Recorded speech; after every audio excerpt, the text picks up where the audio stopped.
Everybody, how's it going? I have my first swim meet back tomorrow in over, I think, 3 years. I'm beyond excited. I've really been looking forward to this. So I decided to make two videos. One for today about how I'm actually gonna hit a lift and not swim the day before my meet.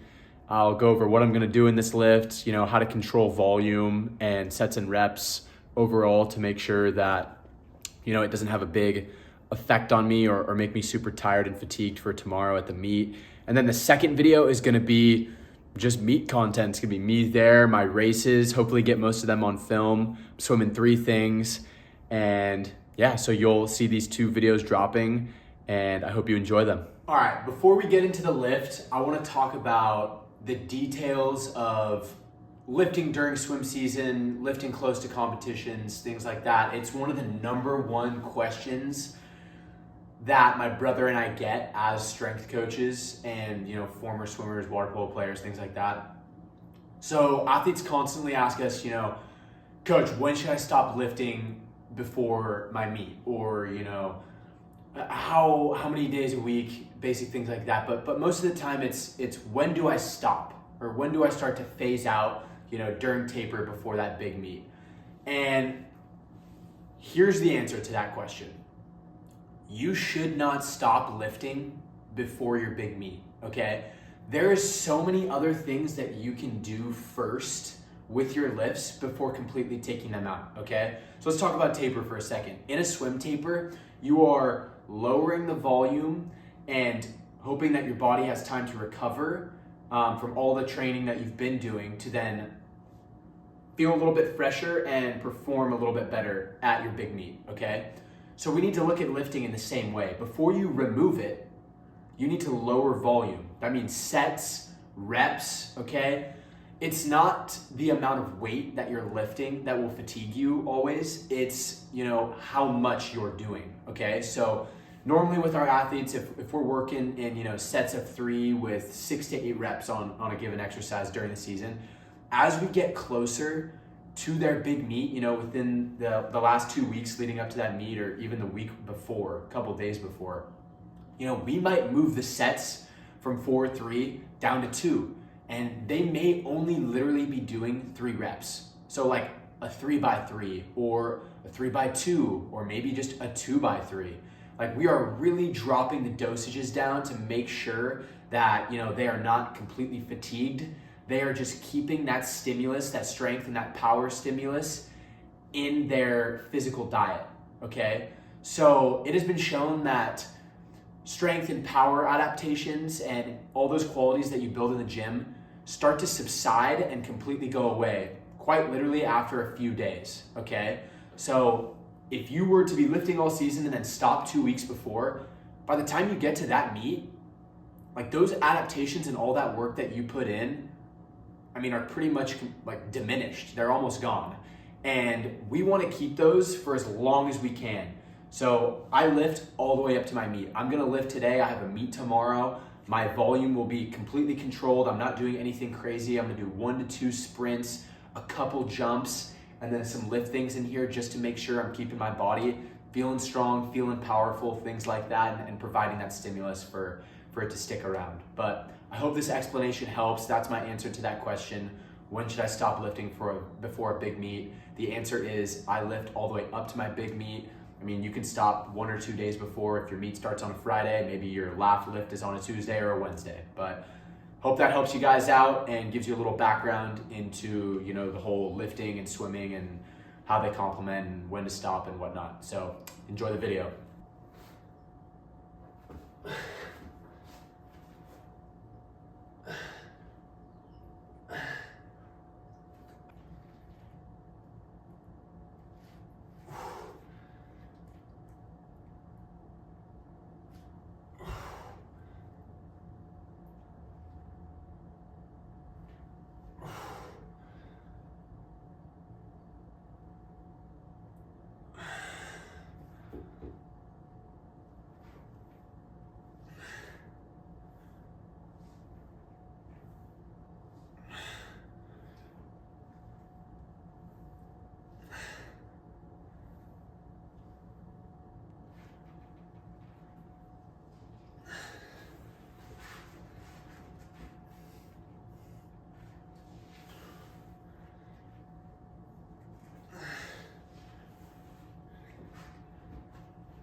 next weekend. Go on, search resorts in Las Vegas. Book wherever you want to be. Booking.com. Booking.yeah.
You guys, that is it for the lift today. Really not that much, all right? I think a lot of swimmers, coaches, athletes in general have a misconception when it comes to strength training and lifting before competitions. As you can see, I dropped the volume, I dropped, the sets and the reps down, and I'm really not breathing heavy right now, sweating.